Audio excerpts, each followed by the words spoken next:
gay rape. It's Hey, not what's up, really you guys? rape. I'm Some Dumb American. Welcome to the October 2018 Patreon Hangout stream where we talk about gang rape. Continue, Isaac. Why you gotta do that shit to me? Why you gotta do that shit to me? Because I'm having a day. Having a day. Come on. I'm having a day. I'm saying that the optimum number of gang rapists is probably somewhere between 3 to 5. Yeah, because like I hate waiting. Exactly, I hate waiting there with my dick in my hand, just not knowing what to do. And so I'm just watching, and I'm like touching the butts of other butt-ass naked horny guys. I'm like, hey, buddy, can you wait? Hold on, can you wait? Can I get in on the okay? And then I just end up masturbating in the corner until I finish. Oh my god. Well, that accelerated quickly. Yeah, it's that raw dog energy that I've been talking about. Raw dog energy. I still don't know what you're talking. I'm still so fucking confused. It's good. Okay, so raw dog energy would be when you're just so fucking amped. You know, you're at this truck stop. Yeah. You're staring down a glory hole. Okay. You're just so ready to fucking nut that you don't even put on a rubber because you're just ready to raw dog. This is just. I'm making sense, right? I'm so concerned about you. I keep thinking the fact that raw dog is an acronym for war god. Oh shit, I didn't know that. Yeah. But yeah, I mean, well, war god of fucking ass, you know? Yeah, exactly. Okay. Yeah. War god on it. Am I okay? I'm definitely contributing to the degeneracy of this stream. You are the degeneracy of this stream. I know. Which is why I brought you, because I usually like to bring, somebody who's not me to these, because I'm like bad at keeping some conversations. Like sometimes I'm good at it. Sometimes I'm like, I don't know what to talk about. Mm-hmm. That's why you have Skep, because Skep always has something to talk about. Yeah. Oh my god. Yeah, he knows cruising. He knows cruising. That alone. I'm sold on this guy. This is why when we went to MythCon, I actually intended to finish Livescraft that weekend and didn't end up finishing it because our 20-hour car ride, we talked the entire way. Holy shit. That's a long time to talk. Wow. Okay, well, I guess it's a good thing we have you here. It is. Because SDA is... It was all interesting conversation, too. Yeah. Yeah, I'm into that. You know, it's so interesting. Is it okay to talk about the beta reading stuff that I'm doing? As long as no spoilers and stuff. No. Just that I'm doing it. Oh, and, yeah, for sure. I was one of the things that I did when you become a senior consultant at a place like Lucent Technologies, you end up if there's a job that you want to do, just start doing it, and you'll get to do it. I mean, if you can make your time valuable, that's all they care about. And one of the things that they had a big need for when I was there was somebody to begin making sense of their technical manuals and their some of their marketing materials. And I had written some ad copy. I've done a lot of different things in my life. Eve can attest to this. And I had written some ad copy and been a radio voice talent in the Dallas markets, but I hadn't done a lot of print copy. So I began to look into what does it take to become somebody who can edit something decently. And that sent me into like a 6-year career as a technical editor for Lucent Technologies technical manuals, in addition to the actual active technical consulting work that I was doing for them. And I ended up being the person who trained the people who edited those manuals when I was living in at the last 2 years when I was living in Denver at the big Lucent Technology there in the Tech Center in South Denver. And that was all nonfiction, obviously. Well, except for the marketing. It can be arguably called fiction. But the opportunity came up to do some beta reading for my friend SDA and I jumped at the chance, thinking that it was going to be like an editing job. And it's really not. That's one of the most interesting things about it. SDA's kind of led me into it gently and kind of gently let me know that she doesn't need editing help. No, and it's kind of that funny because, you know, like, because I get the urge to do it, you know? Yeah. But it's funny because so many people want to do it, but like, there's so many of you guys. Like, if you guys started trying to edit, it would be like, all 20 of you cannot edit. Shut up. Yeah. Yeah, it would be a Monty Python sketch, and I realized that the and I actually had to do some research into what a good beta reader does, and the biggest thing is acting like a reader. Yeah, is being that marketing voice back to the author that's saying, hey, this feels good, this feels bad. I think it's going to go this way. I think it's going to go that way. Here's what I like. Here's what I don't like. It's a lot about impressions, a lot about emotions that come up as you read along. Yeah. And, SDA is good at eliciting those emotions. Yeah, I felt so bad because you were like, you made me cry in public, and I was like, oh my god, I feel guilty. Sort of. I mean, because like that's good, but I felt bad. Yeah. Like, because one of my friends actually recently read Livescraft, and she finished it, and she was like, I hate you. When can I read the next one? I fucking hate you though. And I was like, I feel really bad. But yeah, it's why, because of the ending? Yeah. Oh. Yeah. Was I one of the only ones who liked the endings?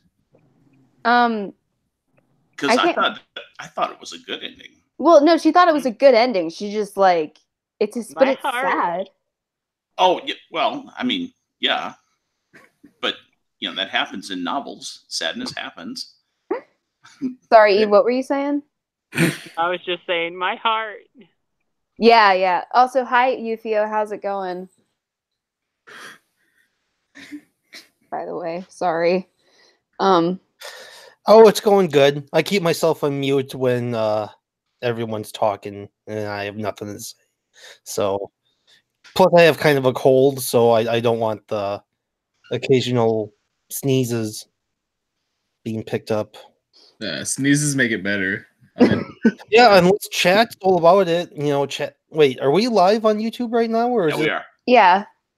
Okay, because it wasn't popping up on my feed. Well, we're on my second channel, which is where I do all my Patreon live streams. What the hell? You're keeping so many secrets from me. What's your second channel? It's SDA Unplugged. I haven't done this in a very long time. Yeah, it's pretty cute. I'm into it. My sex tape. Well, I posted it in the fray, so. Wait, sex tape? Who's got a sex tape? What? Yeah, mine. I haven't done it in a very long time. Yeah. Yeah. Yeah. But Okay. I'm subscribed. I didn't get a notice either. Yeah. Well, I did. I'm subscribed, so it's all good. So, but yeah, no, it is kind of interesting, Skep, that you say that, because yeah, you do a lot of times have to, especially when people have done before, you have to kind of teach them how to be beta readers, just because you have to be like, okay, what I don't need you to do is pay attention to grammar, and then people are like, so your grammar sucks, and you're like, all right, so what I don't need you to do is pay attention to grammar. To my credit, I got the message. Yeah, no. But but it's the only stuff that I ever point out is stuff that makes it through spell check. That I think an editor might not see if I just happen to see that. That's the only grammar stuff that I will point out now. Yeah. And sometimes it is stuff that and that I do appreciate, because like, shit. Huh? Nothing. Go ahead. Because nobody reads your books more than you do, and even then, like, you just miss so much stuff, like, just because you've read it so many times. So like, by the time you guys get it, I mean, that's the 7th time I've read over it. At least, like officially in the Scrivener document, like, that's the 7th time officially I've read over it. I've read over it more than that, but that's the officially 7th time I've tried to. I know what you mean. Yeah. So it's like it's a lot. But the beta reading is a lot of fun. At least I know what you mean, because I had to write a letter this past week that I read over it like 15 million times. It's kind of an emotional, important letter that I had to send to someone, and then I sent it to a friend of mine for just double checking how does this sound, and they came back with, yeah, it sounds pretty good. You have a few run-on sentences and spelling errors and stuff, and I just about fell on the floor. I'm like, I don't do that. I don't make run-on sentences. I don't make spelling errors. What are you talking about? And she's like, yeah, you did. And I'm like, okay, calm down. I can handle this. And that was like the only, that was like like you said, you read over it so many times, you start just kind of skimming certain sections because you already know what it says. And you're like, okay, I'm done with that. Yeah. And you miss details sometimes. Yeah, and that's why having somebody else look over it's so important, and hiring an editor is so important. Although, God, the editor I hired for Livescraft was a fucking nightmare. And I had to redo most of it. Oh no. After it got published, and so I had to completely re-edit it. And I don't think I caught absolutely everything that was wrong. So yeah, like that was a clusterfuck. Like, but those are like just the growing pains of learning how to be an author 101 when you're 21 and overwhelmed. But but I think everybody goes through that because, well, everybody who tries to self-publish goes through that. I mean, although that on the flip side too is that if you go through a traditional publisher, you don't even get to pick your editor. And like, God knows if they're going to edit anything the way that you even like to edit, or if, because usually an editor goes over with you, like, how do you like your M dashes? How do you feel about semicolons? Like all that kind of stuff. Yeah. And if you go through a traditional publisher, you don't get that meeting. Like they just kind of do it. So, I mean, there are pros and cons to both, and it's such a toss up.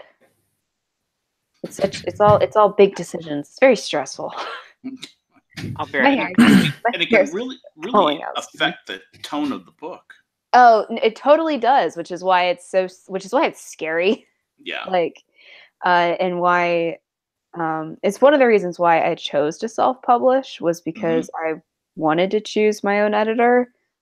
Although obviously there are big pitfalls to that if you fuck it up. But this time around, I found somebody who's actually really good. So hopefully we never have to deal with that again. But when you find one, stick with them. Yeah, exactly. So, the other thing was that she also did a lot of things that were really weird. Like she wanted to put hyphens everywhere, like places that they just did not go. Like honestly, it was ridiculous. Like she just wanted to hyphenate everything. Like living room, she wanted to hyphenate, and it was like, oh no. And I'm like, that doesn't need a hyphen. I'm like, compound words like that that have a space with them do not need you can calm down. She also, every time that I put a comma between, and I know this is like nitty gritty grammar stuff, every time I put a comma, like, I don't know, like, I would like to do that too. Every time there was a comma in that sentence where there was supposed to be, between I would like to do that comma too, she would take it out. And I was like, what the fuck are you doing?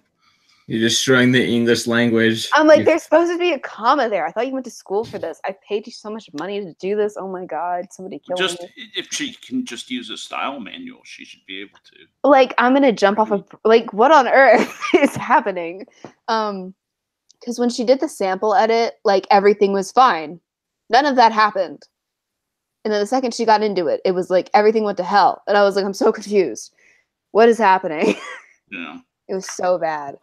It was so bad. One of the things that an editor has to do, in my humble opinion, is preserve, much more in fiction than nonfiction, but is to preserve the tone. Oh, for sure. Of the author. I mean, you how many times have I commented to you, one of the things I like is your consistency of style. You don't break your style much. And I always tell you if I think, you know, a sentence sounds funny to my ear. And it's because you're pretty consistent all the way through. An editor can break your style for you. Yeah. And that's, you know, because I also would like to edit as well. I would like to be a fiction editor. Yeah. And that's one of the things that's fun about being a fiction editor, is that you get to help people with that. You get to help people like with their grammar without completely ruining their style. Right. And that's one of the things that you have to learn how to do. And it can be difficult, but it doesn't have to be. You just have to not overthink it. No. You know? It's also fun to see the difference between the first book and the second book. Yeah. In your style and writing. I mean, SDA, it's almost palpable. You're becoming more confident. Oh, sorry. Ow. Sorry. You really are. Yeah. No, you're becoming, it's hard to explain. I noticed it in, you know, like when your transitions are more forceful, better controlled, just learning more about the scene than your first book. It's kind of cool to watch. Yeah, I actually notice it a lot too, because I'm doing the audiobook for Livescraft right now. And I know that Livescraft is not bad. I know it's not bad. Well, no, I would not have said those nice things about it if it was bad. I know, like I'm like telling myself, I'm like, I know it's not bad. Yeah. And I'm just like cringing the whole way through. Because that's normal. Because going through Yorta, it's so much better. Yeah. It is better. But it's also really is. But the other thing about Yorta, I guess, that you guys have realized is that the pacing is very different. Yes. But the thing that I really wanted to make sure that I did when I went to outline it, I guess, is that I was like, the first thing that I thought was like, it has to be a sequel. Like, it cannot just be Livescraft Part 2. Like, it has to be a sequel, you know? Right. Like, it can't just be like the continuation. Yeah, like the continuation, because when the first outline kind of had like chapter 1 was fairly boring, you know? And I was like, this is not interesting. Because if you just come from Livescraft and like how it ends and everything, and this is how the second book opens, like you're just gonna be like, fucking snooze button, I'm done. And so I was like, the stakes need to be higher, the energy needs to be higher, because the first book, like, this universe is so big, the magic system's really big, it's going to be much bigger, you know, it just keeps getting bigger as the books go on. So you know, like, so the first book is kind of like, hey, how's it going? Like, here's where the bathrooms are. This is the kitchen. Dinner's at 5. Okay. And we'll see you there. Cool. Just wanted to let you know how that was. Just hope everybody's comfortable in the universe. All right. And this book can't be that way. Like, the training wheels are off. Like, you guys are good. Mm-hmm. So yeah, the pacing's very different, and yeah, I also think, you know, I've written Livescraft, I've written Blackwoods, and you learn a lot after 150,000 words. Yeah. So yeah, I also think part of it's being older, I guess, which might sound stupid, but in terms of percentage, you're aging much faster than I am. That is true, but yeah. So I think that has a lot to do with it as well. But yeah, you know, and I just have to remember, like, Livescraft's not bad. Just read it out loud and get through it. You'll be okay. Stop cringing. You're gonna break yourself. That's a good thing. I also liked that Blackwoods was not a rewriting of Livescraft. Were you scared that it would be? Yes, I thought I didn't know what to think. I thought How is she going to, is she going to redefine the universe? Is it going to be a similar universe? Is it going to be one so similar that I'll cringe at how similar it is? And it's not. And I really I think it's completely different. Well, what's funny is that Addy and I came up with that when we were 14. Really? Yeah. Oh, how fun. We came up with that universe when we were 14. I have the original files on my old computer. They're dated 2011. Oh, how funny. That's absolutely a scream. Well, yeah, because we found them and we were like looking through just the world building Word documents and the character Word documents. And we were reading through chapter 1 and we were like, first line of chapter 1 is okay. Second line sucks. That's fine. But we were reading through the world building stuff. We were like, this is good. This doesn't. We could run with this. This doesn't suck. Yeah, we were like, we could totally run with this. Like, we could absolutely run with this. And then we were kind of like, I mean, it would also be a fun challenge as well to take like what 14-year-old you wanted to do. Yeah. And make it a thing. Well, I love the idea of it's kind of witches in the woods kind of thing. Yeah. It's got a very specific feel to it that it's completely different from the urban fiction of Livescraft, but it's the structure is different. It's the dynamics are completely different. Yeah, the other thing that was different for me writing it was the third person unrestricted. Right. It is not my normal style. It's not how I would write anything on my own. And yet that's how most authors start, is in third person. Yeah, I don't like writing. It's funny that I say I don't like writing like that, because when I write with Addy, I don't mind writing like that at all. But on my own, not a big fan of it. Interesting. But writing with her, no, it's not a problem. I actually really enjoy it, and it's a lot of fun. And we're working on the first one now, or the first, full length novel now. Yeah. And we're having a ton of fun doing it, because Blackwood's the beginning is a story that comes before the story that we came up with in high school. So the story that we came up with in high school is in the first novel.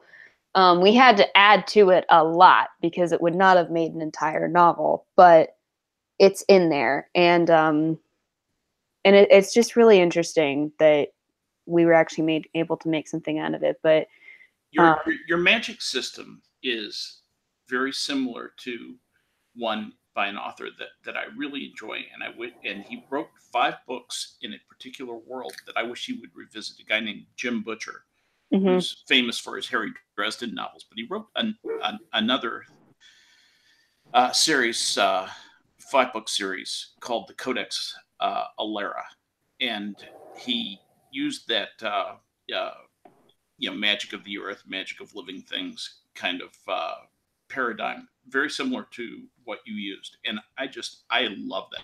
I just think that's great. Rosalie is a very interesting character. Yeah, I think she's been a fun character to take on a ride. I tell you what, Eve thinks I abuse her. Really? Oh yeah, that poor girl. Well, David Eddings said that's one thing he learned in writing the Belgariad, was that if you want to make it interesting, you got to get your protagonist in trouble. Oh yeah, but I was going to say she abuses her, but that's often some of the best protagonists come from out of something horrible happening to them. Yeah. Terrible things happen to them and they grow stronger and become better people because of it. Yeah. I was so nervous about how you guys would feel about the first and second chapters of this book. I was so scared. I didn't know if it would be too much. I didn't know if you guys of Blackwoods? No, of Yorda. I didn't know if you guys Yorda. hate it. I was so scared. I was so nervous. I hate so much. That's why I gave you like 9s across the board. Yeah, it was. I'm really glad you guys liked it, because I was just absolutely terrified. But let's shift to something else because Isaac and you are not talking at all, and So, anyway, I'm sorry. Well, origin stories are kind of interesting, and I'm just curious, Isaac, how did you come to know SDA? How did you find SDA? Oh shit, man! Y'all ready for some deep fucking lore? Sure. Is this really deep lore, Isaac? This is deep fucking lore, dude. Okay, so I was fuck, man. I had just become like a true red conservative, a Republican, a little while after I got out of the hospital, right? And I was like, holy shit, everything I believed was bullshit. So so one of the first people I started watching and helping me develop my, I guess my new core beliefs was SDA. And really? yeah, Really? it was you, it was that guy T, it was Matt Christensen, and Naked Ape. On the more extreme side, he was the guy that was like, fuck yeah. But Naked Ape. Oh my god. Yeah. So they were among the 4 or 5 that I was like, okay, this is more or less what I believe, in varying degrees, you know what I mean? Because like it's a completely different worldview than I had before. So I'm still trying to figure out, okay, how do I address certain criticisms? How do I address certain principles that have holes in them and stuff like that? And so like I would watch these guys and figure it out. And so then I got into the College Republicans at my university, and I started this series called Unfiltered. And in that series, I think I interviewed like 30 people, maybe. Yeah, like you interviewed a number of people. Yeah, it was like from fucking Gavin McInnes to SDA to Weibo to to roaming millennial. Like I was just reaching out to every Jordan B. Peterson was in there. He was one of the first actually, and like that was mostly because I was like, if I'm gonna do this College Republican thing, like I'm not gonna be a bitch about it. Like I need to go all out. So he interviewed me. Yeah, so I was like, hey. And Jordan Peterson, but whatever. Like, small fries. Yeah. Yeah, to be honest. It's only Jordan Peterson. Nobody cares about him. Yeah. What's the really big deal is that he interviewed me. Exactly. But yeah, so I reached out to her and I was like, hey, can I interview you for my university chapter? And she was like, yeah, sure. And I was like, are you fucking kidding me? Like, I was so surprised that as many people said yes as they did. Because, I mean, it was like 1 in 2 people were saying yes, and I couldn't believe it. Because we were this rinky-dink fucking College Republican group with, I think it was like 200 subs on YouTube. And maybe... Don't flatter yourself. What college was that? UTEP. Yeah, UTEP. That was the UTEP College Republicans. Because I watched that. I watched that with when you... We're interviewing roaming millennial.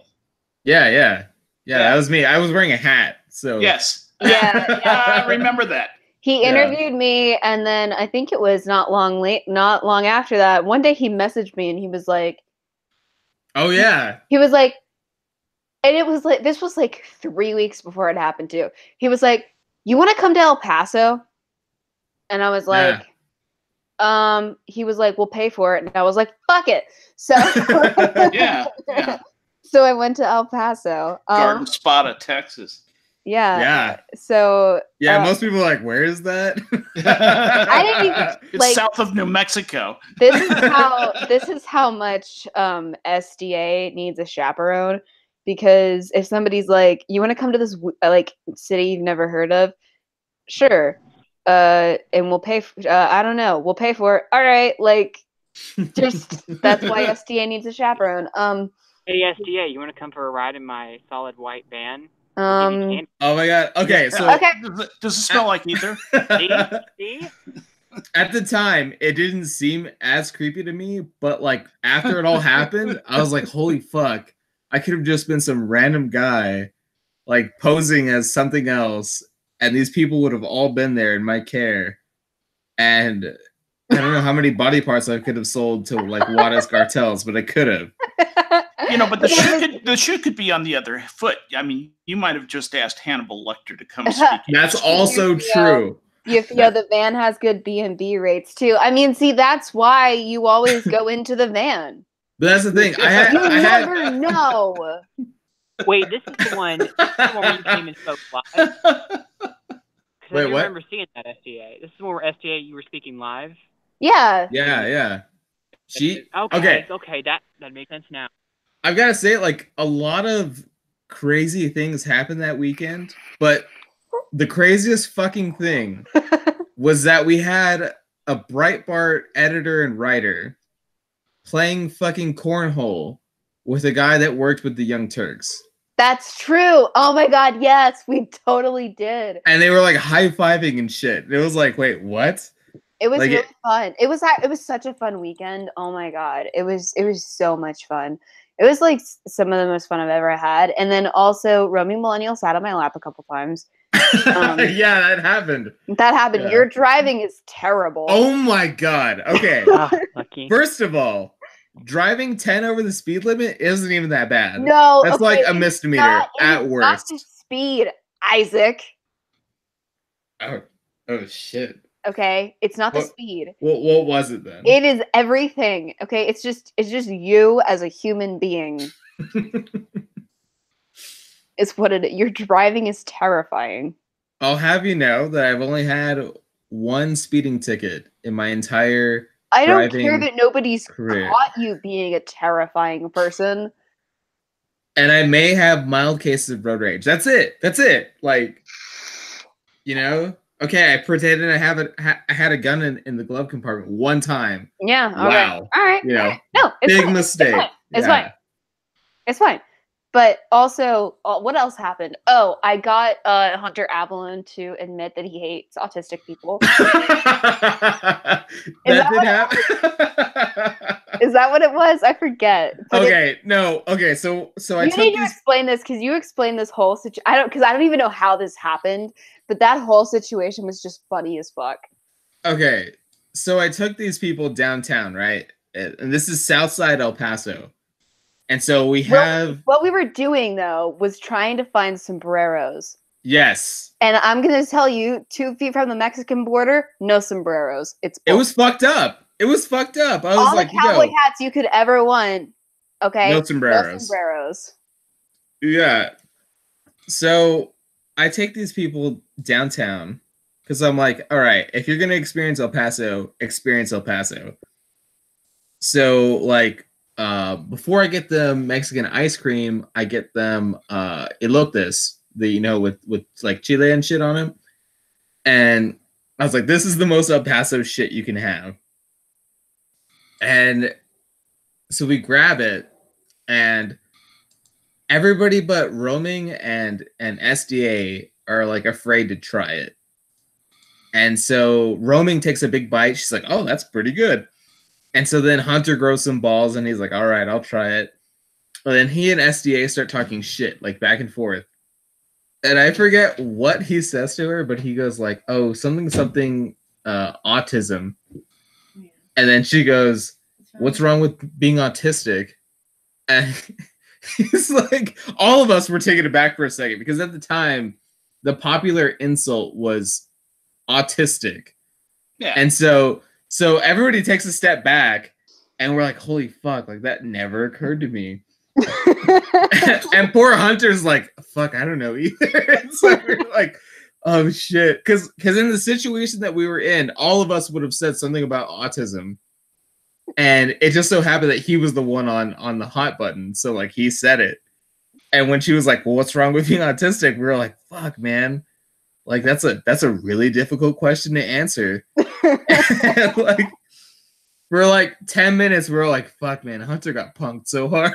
Like, well, but Jesus. The thing was, like, Hunter and I had been, I don't know if, like... Yeah, no, you guys have been shit-talking the entire fucking weekend. And I don't even know. when that started or how it started, but like at some point between Friday and, because that was on Sunday, but at some point between Friday and Sunday, we like just started shit talking, and it was a fucking battle royale, and it was really entertaining. Like we should have just filmed the entire thing because it was really funny. Yeah, had we known how much more of the event would have happened outside of the actual parameter of the event, like we would have encouraged everybody to do what Anthony Brian Logan did and bring a GoPro or whatever. Yeah. Because like there were so many conversations where I was like, what the fuck is happening? Like, I remember going like 110 down the freeway with Alan Bakari because I had to pick him up. My driving is safe. I remember going 110 down the freeway with Alan Bakari. Okay, am I alive? Yes. So, anyway. One of those drivers who says any landing you can walk away from is satisfactory. Exactly. What would I'm just taking away from this conversation, never get in a car with Isaac. Yes, so, good. Eve, good. Okay, everybody from that drive, or the multiple drives that I took them on, is alive and well, okay? That's all I have to say. Barely. Whatever. So, I remember going down the freeway with Alum, and I was going like 110 or something, and he was like kind of sitting back a little bit because he was always like forward, right? And then he stopped talking, and he would just like keep receding back into the chair. And I was like, "Yo, man, are you okay?" And he's like, "Yeah, I'm just going a little fast." I was like, "All right, yeah, I could accept this guy," because everybody else is like, "Yo, what the fuck, man?" So you're being told that you were going too fast, and you're still like, "I wasn't that fast." Yeah, exactly. Like, yeah, come on, man. I can feel it under my heel. And then, you're hard-headed.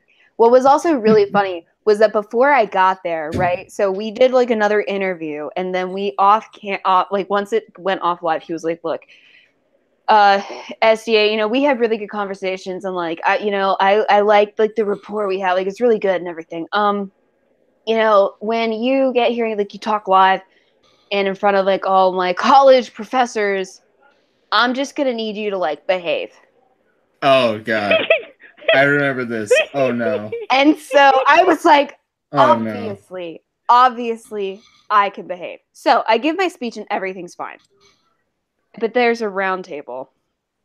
Okay. Uh-oh. It all falls. God damn it. It did not fall apart. I was not wrong. Tell them what you did. Tell them what you did.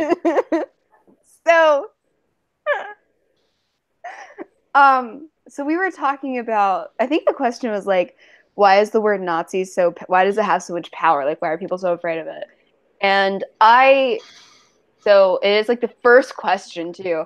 And I forget, but it was like one of the first questions, right?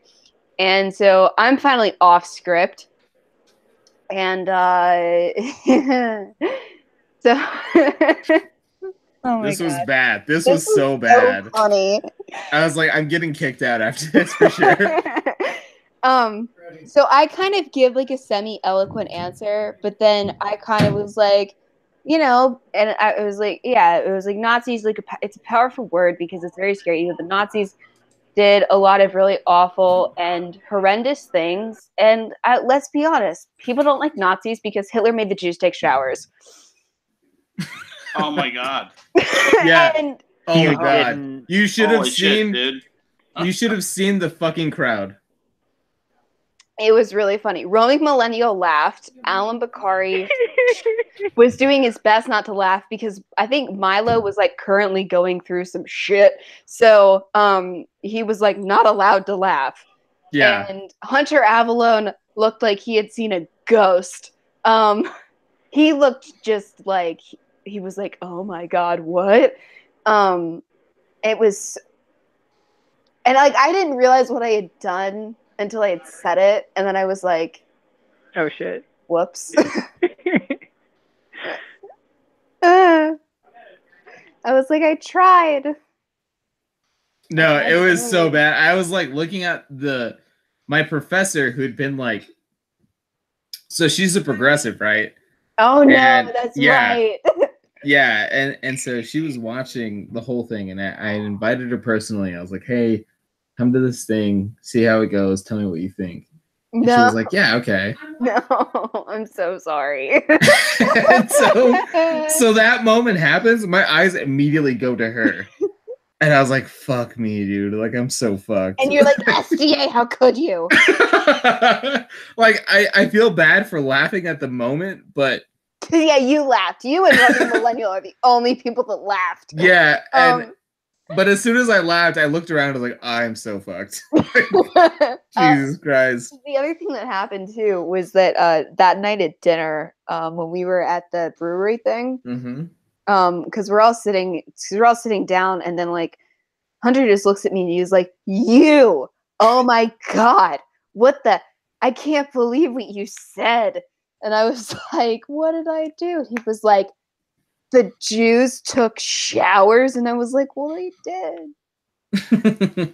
Yeah, that was actually really fun to see how the table placed out, because like so the way it was, we were at this brewery called Ode, and they connected like 3 long tables, right? So there was 20 people on one side, 20 people on the other side, and goddamn. So one of the first people that sat down was SDA. And then seeing the way everybody else kind of shifted around that was really funny. Because, like, you have Hunter who got boxed in, so he was like, fuck me. And he sat down next to her anyway. And then you have, like, the College Republicans just kind of, like, filling in. And so then everybody else is, like, really far off to the left. And they're just like, oh, no. I'm not sitting with the Jews take shower shit. Like, fuck Is that no. what happened? Because I forgot about it, right? Because like I didn't even realize it had come out of my mouth. Yeah, that was. Is that what happened? Yeah, and like we had Dave Rubin call in, and it was like he had no idea what happened earlier, so like everybody was pretty quiet. Like, see, I didn't think it was that big of a deal. Was it that big of a deal? It wasn't that big of a deal, but I was sweating for like the last hour and a half of the event. I was sweating really hard. Yeah. So yeah. Yeah, but I'll be throwing another event soon, so we'll see how that goes. What, am I invited? Oh, hell yeah. Oh, good, because I better be. I promise. No more. I won't do it again. I pinky promise I'll try. Lying. Well, you know who else is coming? She's lying. She'll do it again. I won't mean to. I won't do it again on purpose. My only request is that you film it this time. Oh, yeah. It's filmed. Everybody needs to have a camera on them. Just like follow her around with a camera all the time. Just get all the stupid, horrible shit she says. No, but you remember how you and Lauren, or yeah, I can say that now. Oh shit. Wes and Lily are the same person, which is why they're never seen together. Maggie, they are seen together. Don't even. Yeah, you know how you and Lauren kept talking about like we should do this again? Yes. Yeah, well, you guys will be doing something again. Good. Yeah. Because because her and I were like, because you were like, we're gonna do it again. And we were like, yeah, and we're invited. And you were like, all right. And you were like, we want to. We were like, yeah, we're invited, Isaac. Yeah, and I felt so bad too, because like when the event happened, I was like, holy shit, this is a shit show. Like I expected the College Republicans to do a lot more than they did, and so it was me. Helped you. Yeah, I was. Everybody lifted a finger to help your stupid ass. Like, go to shit. I was so fucking mad, honestly. Like that whole weekend, I was just pissed off. It was actually really sad because, like, he was trying to corral all of us, me and who had screwed everything up, and everybody else who had behaved, and like direct the whole thing, and then also nobody's helping. Like all the rest of the College Republicans are not helping, like get the pizza ready or clean anything up or anything like that. So then, like he's having to do all of that as well as like tell us what to do. And it was. I felt really bad for you. Well, okay, at least it's that because I was like, oh my god. I said things were gonna go better based on what I thought they were gonna do, and they didn't do it, and like I'm so fucked. Like my reputation's on the line. I'm fucked. And then I was like, well, I can probably lead them to do this a second time. And then like it's such a blast though. Yeah, so I was like, well, they enjoyed it at least. It was an entire fuck up, but we can probably do it a second time. And thank you. And I was like, fuck. We're probably not gonna be able to do it a second time. But the second time around, I was already pretty much out of the group. So I was like, fuck you guys. Like I'm not gonna do this shit again. So what are you gonna do? Okay, so I started going with some independent groups who are running events like this. And so the main way I got into that was they were like, well, what do you bring to the table? I was like, well, I know these people. And so they were like, well, fuck, if you know them, then like me. Yeah, that was another main part of it, was like, I'm not one of them's a nut job, but they like me. One of them talks about showering, and I don't know, maybe people don't like it. I don't know, but yeah, I told them get to wear a helmet. Oh God! I did not say that. I didn't.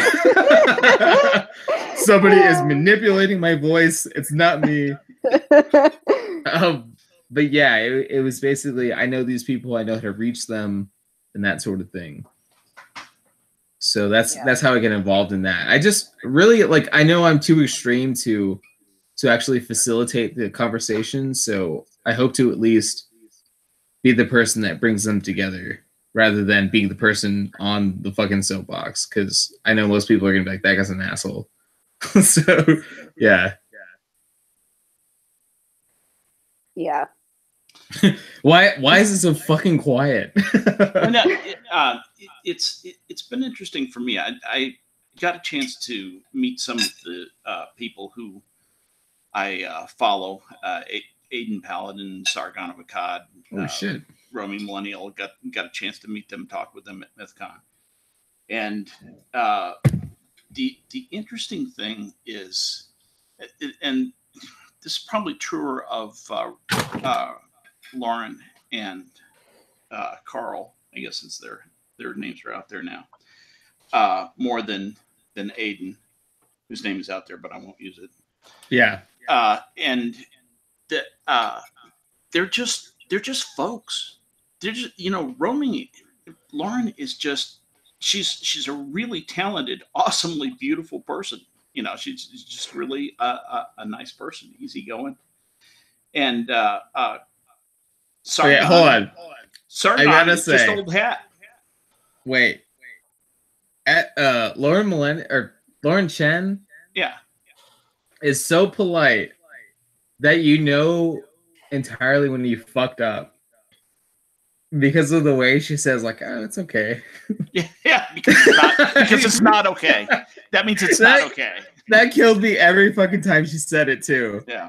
Because she was like, yeah, it's okay. You're like, oh man. Yeah, she doesn't like this dumpster fire that I just created right here. I'm sorry. We had a nice conversation. She's a guitar player. And, oh, really? I'm a bit of a guitar player myself. And so we actually, the way I approached her, I know she was carrying a guitar case. And I said, you play the guitar too? That's just not even fair. She turned around and I introduced myself. And she and I had some Twitter back and forth, just easygoing conversation, nothing major. And she said, oh, it's so nice to put a, face to a name, like the thousands of people who want to come up and meet her now. But she has that capability, and Sargon can do this too. They make you feel like you're the only person in the room, and that is the mark of somebody who is, in my opinion, going to really go places. They have to have that characteristics of making you feel like you're important. She's just a winning personality, really, truly. They both are. I mean, Sargon is going to be the next prime minister, so You go, UKIP. The first time he talks, it's a fucking bomb. Holy shit. Yeah. That wasn't the first time he talked. He's given several talks at universities. He's Oh no, I meant you. That you dropped a fucking bomb there. God damn. Like that would hurt me. Jesus. I pick my moments. Yeah, you're good at that. You're good at that. No, it's a shame you're not. It's a shame you're not feeling too good because Yufio is funny. Yufio, where are you calling from? Are you in the States? Are you in Britain? Where are you? I am in the States in the Midwest, on the north side. So we're hopefully not getting any snow tonight. Yeah, because I always forget that it's colder for you guys. I don't know why. That's such a stupid thing. But I always forget that it's colder up there. How long has it been cold up there for you guys, Yufio? What's your definition? What are we using for definitions of cold? Just my definition of cold is like 40-ish, I guess, is where I start to be like, I want a jacket. Well, our nights have been below 40 for at least 3 weeks now straight. Gotcha. Because I'm in Atlanta, and the leaves just started changing because it's been like 90s until maybe like 2 weeks ago. And then the other night after one of my night classes, I walked outside and I was like, "Ooh, it's in the 50s finally! Holy crap! Took it till mid-October. Go weather." And you're how old are you? I'm a boomer. I'm old. So you're with Skep. He's not as old as I am. Well, I would say that I'm 10 years, at least 10 years removed from college. Yeah, you were definitely not as old as I am.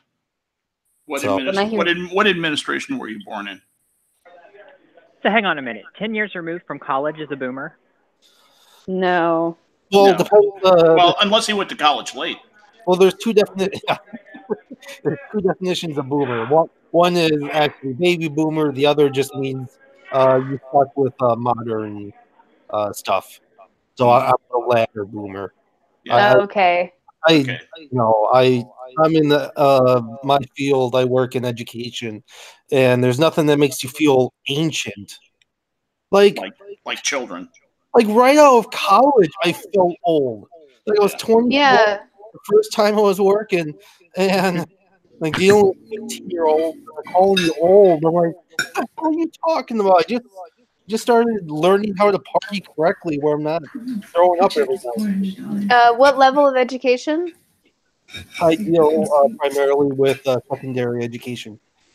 So high school or mostly high college? School. Yeah, okay, high school. Which subject? Social studies. Oh, okay. But I've also done special education and at-risk 10 years as well. So I've times, but my original degree is in social studies, but our governor of the state I'm in severely slashed education budgets, and so the only budgets that weren't slashed were special education budgets. So I was able to get employment that way. Gotcha. Yeah. No, that's interesting. So social studies is in history, right? Yes. Yeah. Any particular area of history that you like best? I specialized in college in 20th century American foreign policy and American labor history. Okay. Yeah, that's really specific. I was going to grad school until my the classmates all convinced me that I had a better temperament for working with kids and that I would be bored in archives. Yeah. Yeah, it's kind of interesting because I'm watching a lot of my friends go through that right now. Yeah. Deciding like what they want to do as far as like going to the education path, and then also the people who want to do education, like just how they want to go about doing that, because there are a million different ways you can do it. Yeah, So education is they keep adding more and more like requirements where it's hard to get your actual degree in under 5 years, but the starting pay often is under $30,000, which, you know, if you have 5 years of student loans plus rent and all that, like, and that's if you get a job close to where you're living, or if you move to where you, I mean, you know, being a new teacher is just a nightmare. well, I mean, the other thing about Georgia is that if you get a master's related to education, is that they have to give you a higher salary, and you're not allowed to accept a lower salary. So there's not even a benefit to being overqualified either, because it actually makes you an undesirable hire. Yes. So, yeah, so there's like you have to wait a big problem with that too. Yeah, you have to wait till you're tenured until you can go get your master's in education, which is a joke. Like, it's to get your master's in education means you have to write like 3 papers in 3 months. I mean, it's dumb. But you get like a $5,000 a year raise, so people do it.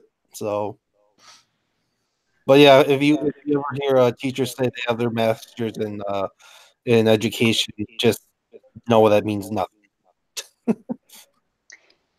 Yeah, I don't really know a lot about it because it's not a path that most of my friends, that most of my close friends are on.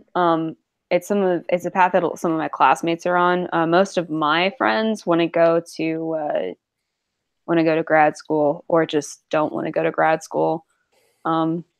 So, and they're kind of like deciding what grad schools they want to go to, and everything. And most of us are doing a capstone next semester. Because we all like kind of collectively decided to do capstone together.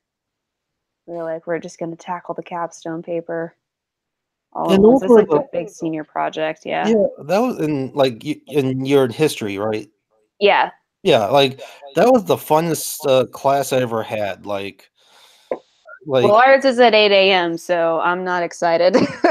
Okay, mine was at 10. So yeah. That does help a little bit. That 8 a.m. suck.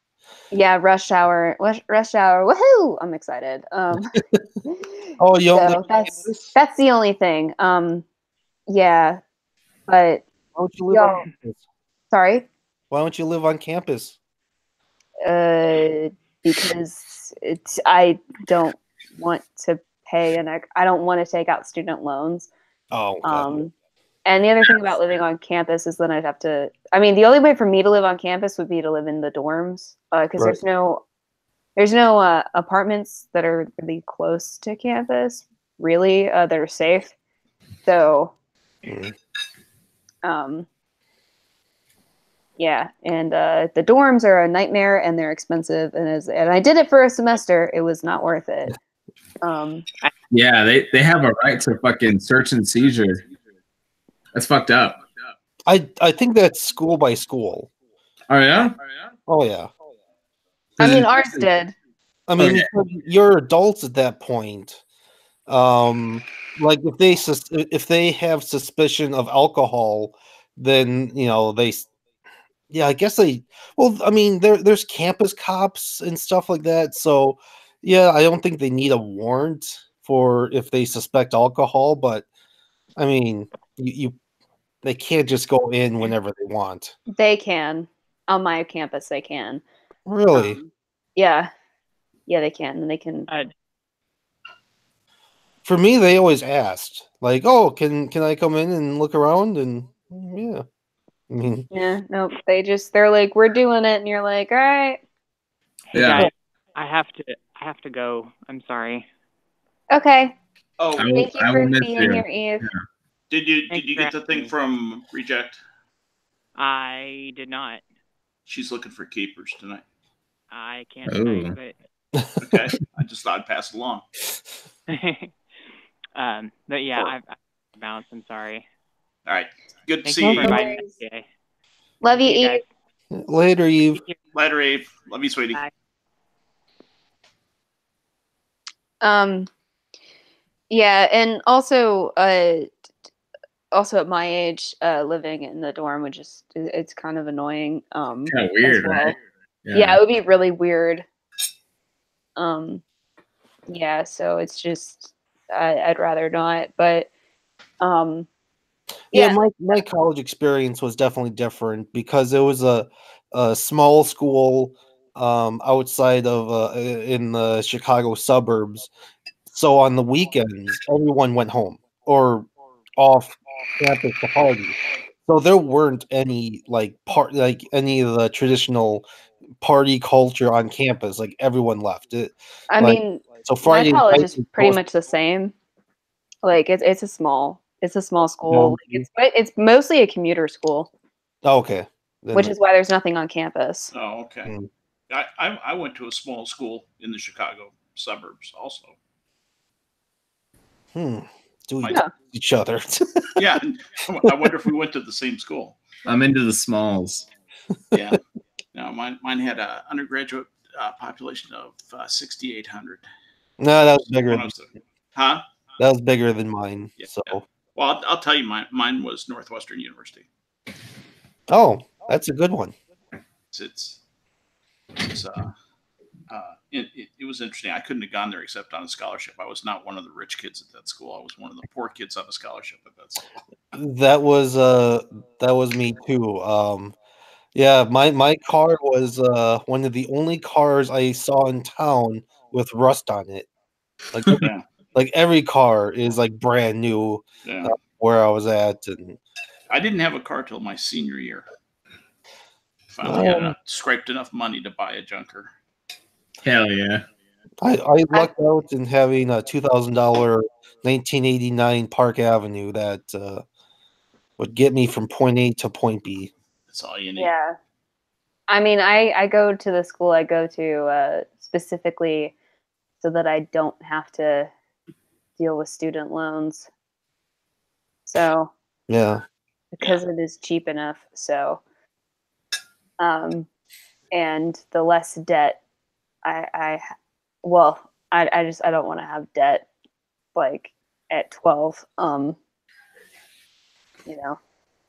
Yeah, no, I was fortunate enough to graduate with no debt either, as long as I kept my GPA above 3.5. So yeah, SDA.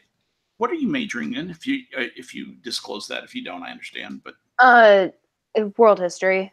World history. I might change it to Western Civ though. Yeah, I loved Western Civ. I just think it's very.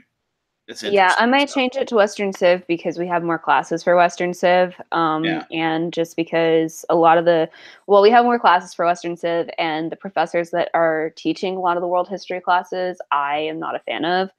So, I may end up changing it to Western Civ anyway. Yeah. Just because of that. Because I do have now just a group of professors that I really like and that like me. So, and most of my friends are in Western Civ. Have you disclosed your political leanings to your professors? I don't know if I have. My favorite professor is a hard left liberal. Okay. And I absolutely adore him. He's not my mentor or my advisor because we have to have those at my school. And they have to work with us really closely, or they're supposed to. My advisor is shit.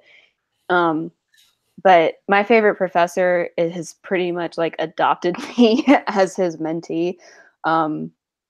So yeah, I mean, I think he knows that I'm not super left wing. Like he doesn't care.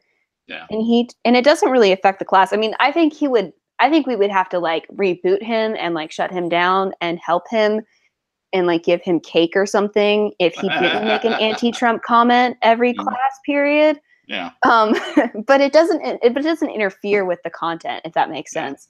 Yeah. Like it's not historians should be like scientists where, you know, they leave their political stances at the door because, you know, if you're studying, you know, the Ottoman Empire, what does your position on Trump really matter? Like it you know, so your political positions shouldn't impact the course, and your professors shouldn't be judging you on that anyways. See, for me, I was the exact opposite, where I was the leftist and my professors were they were moderate conservatives for the most part. Yeah, I think most of my other professors are moderate conservatives. But the fun thing about like history classes is that, you know, you talk about so much crazy shit that nobody cares. Right. Like nobody cares, you know, because you're going to be talking about people getting their heads lopped off, poles going up people's asses and out their mouths. Like, I mean, so what you think about like, so just nobody cares, and everybody hates the one guy that cares a little too much.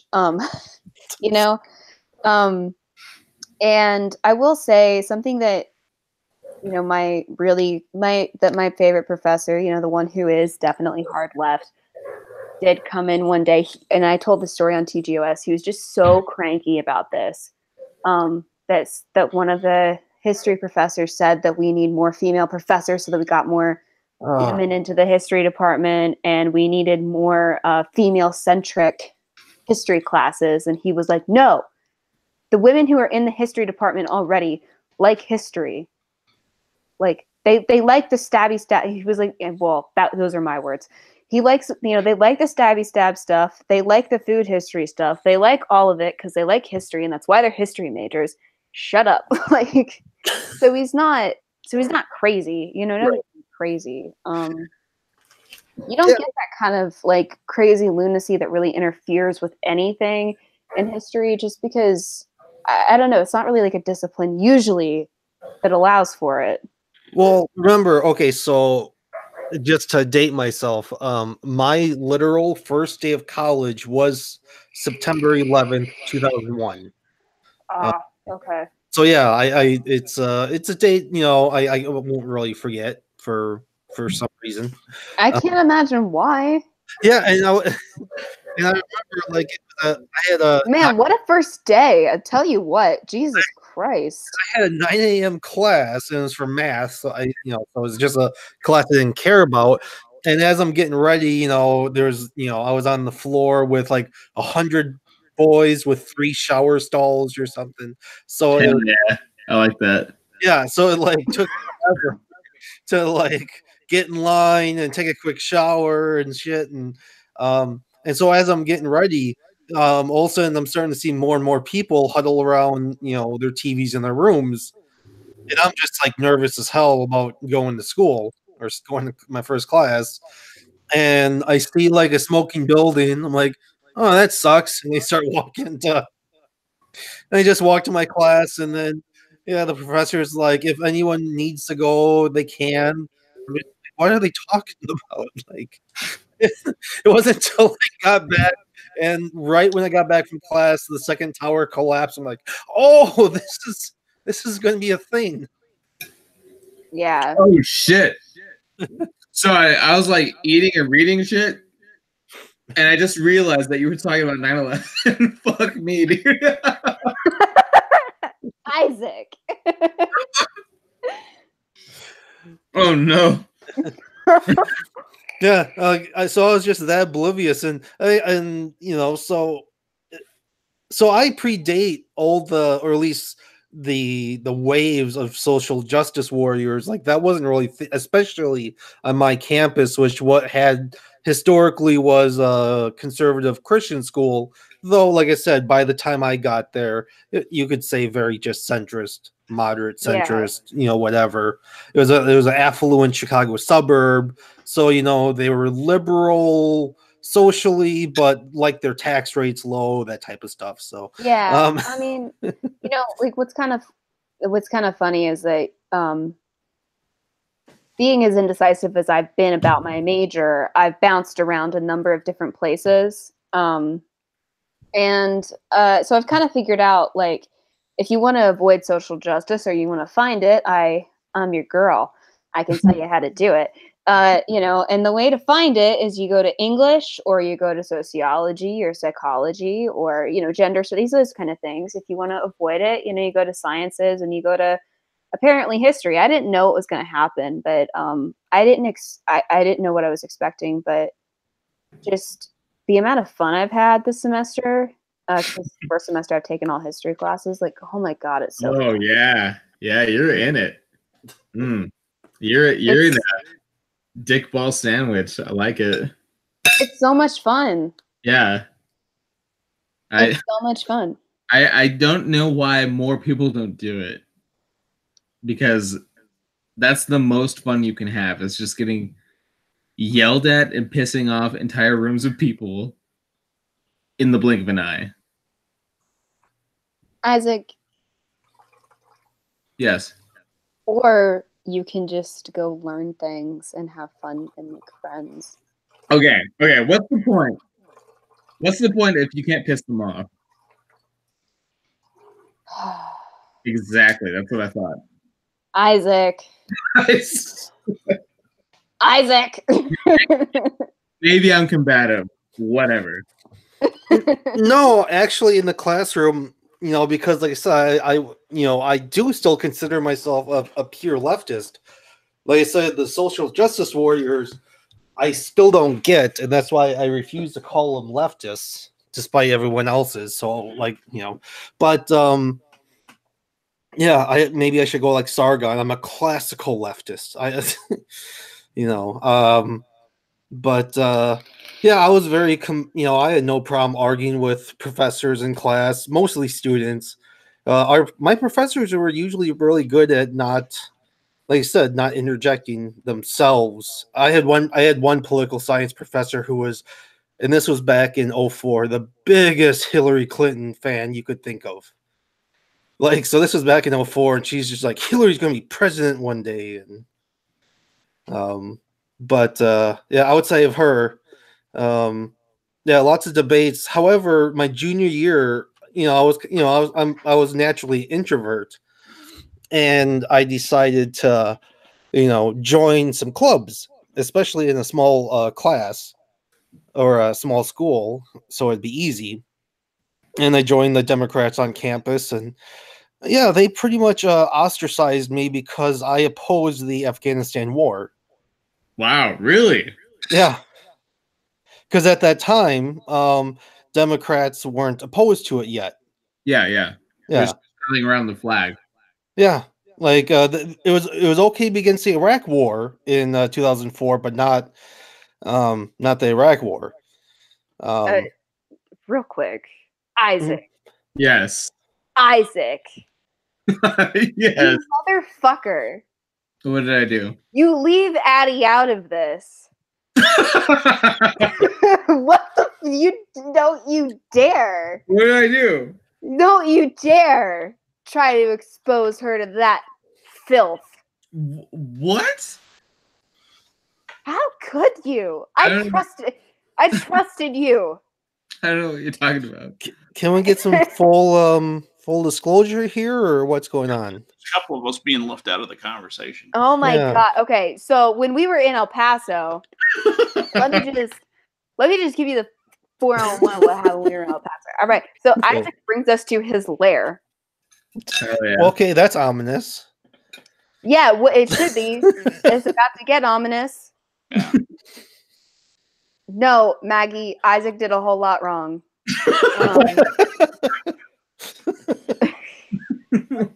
So Isaac brings us to his lair, and he's like, we have some, I forget what day this was. And he was like, you guys want to watch a movie? And we were like, sure, Isaac, we will watch a movie. And it's me, Hunter. Was it Roaming Millennial there?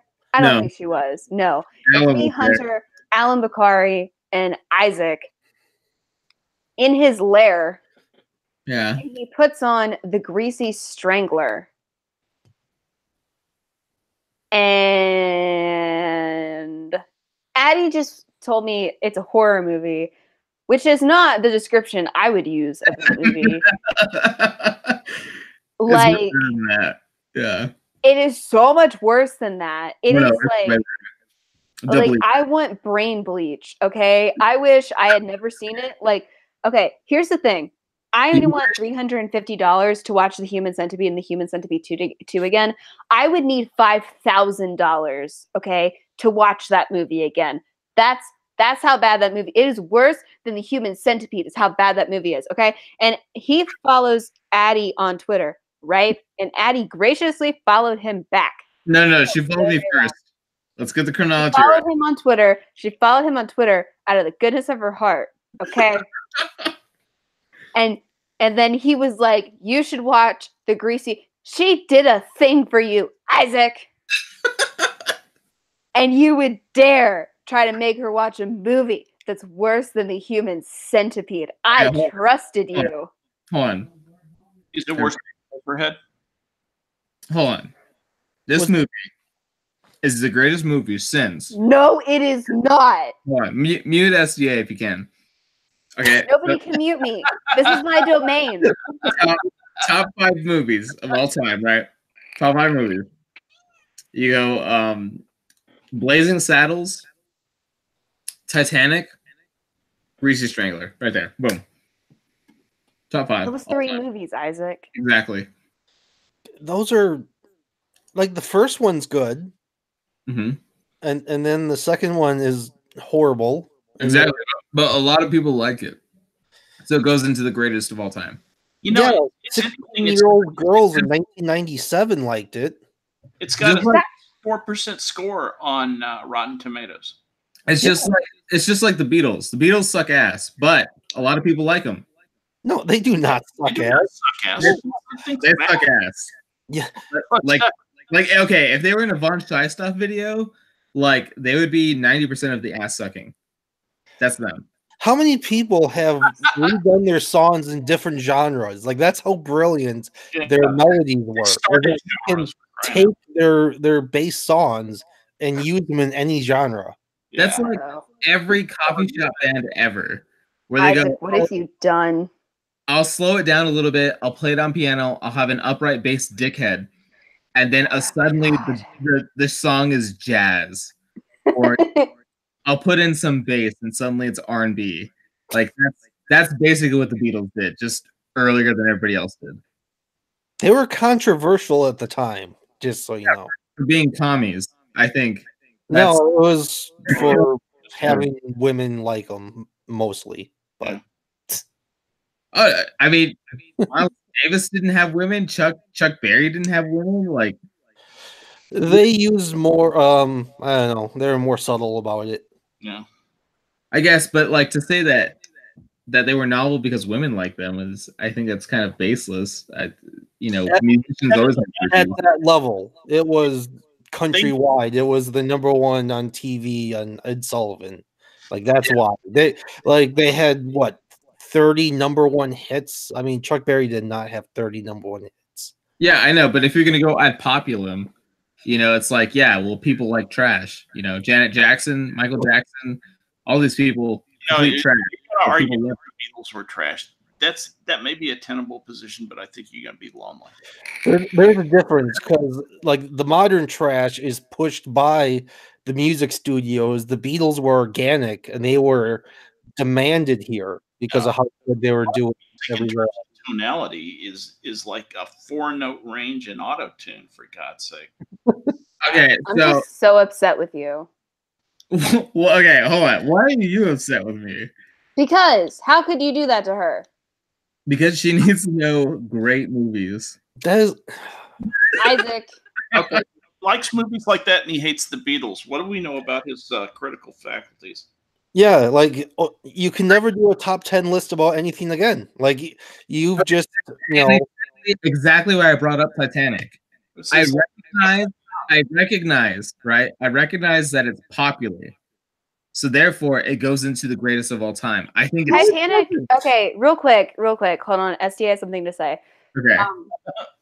In defense of Titanic, it is actually a very cleverly done disaster movie. And the reason why is that, like, if you were going to design a disaster movie and you were going to make it not a cheesy romance at the same time, I would say model it after the Titanic.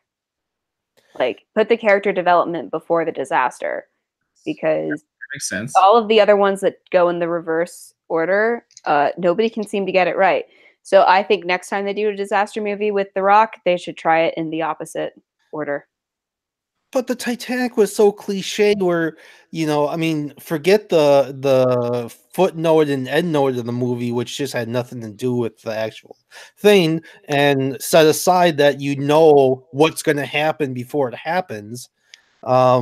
It's just a typical story of the young poor guy wooing a rich, unhappy rich woman, and of course, you know, the rich guy is an asshole. I mean, that's a dime a dozen. That's every trash romance novel that you can get for And, a dollar. and what has dead? But what has the Beatles become? Well, I mean, dead. They were the originators of cliche trash, but they are still cliche trash. Like, what's cliched about them? Stealing other people's music? I don't know. Like, you said I'm a witch full of lies. Why did you sell me out so fast? I don't know. Okay, I tell you what, Isaac, we are best friends. We show each other everything through screenshots, okay? 10 seconds ago. God damn. I said that like 10 seconds ago. Holy I know. Jesus Christ. Okay, but I mean, okay. So the reason is my personal taste says everything about the Beatles is absolute garbage, but they're hyper popular. They've withstood the test of time. Therefore, even though I hate them, like everything about them, especially John Lennon, I'm kind of glad he died. Actually, I'm really glad he died. But oh my God, Isaac! Nice. Yeah, fuck that guy. So even though that happened, Isaac, he was a wife-beating communist. I'm sorry. Okay. Was he? So, yeah, he was. He was a wife beater? Yeah. I didn't know about that. Are you sure? When did Yoko say that? He was a wife-beating commie. That's what it was just recreational wife beating.